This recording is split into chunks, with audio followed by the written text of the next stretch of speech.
Vaikuntham queue complex లో ఉన్న జనంలో ఎన్నో వంతు మంది స్వామి పుష్కరిణిలో స్నానం చేస్తూ మీకు కనపడతారు.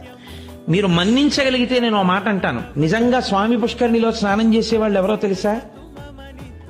హాయిగా సౌకర్యవంతమైనటువంటి గీజర్ ఉన్న రూములు దొరకని వాళ్ళు అక్కడ స్నానం చేస్తారు. పాపం ఏమీ లేక మెట్ల మీద పడుకున్న వాళ్ళు ఉంటారే, వాళ్ళు చేస్తారు.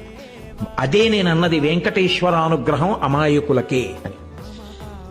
గీజర్ ఉన్న రూమ్ ఉందా అండి, ఏసీ ఉన్న రూమ్ ఉందా అండి అని వెతుక్కున్నవాడు పుష్కరిణికి ఎందుకు వస్తాడండి? వాడు పుష్కరిణికి వస్తాడా? వాడు ఒక్కనాటికి రాడు.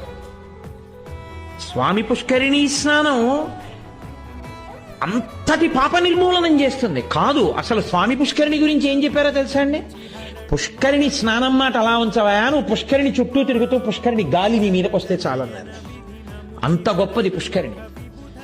అటువంటి పుష్కరిణి స్నానం, అటువంటి పాప వినాశన స్నానం, అటువంటి కుమారధారా స్నానం, అటువంటి తుంబురు తీర్థ స్నానం, అటువంటి ఆకాశగంగా స్నానం తిరుమల యాత్రలో అంతర్భాగం చేసుకున్న వాళ్ళం ఎంతమంది ఉంటున్నాం?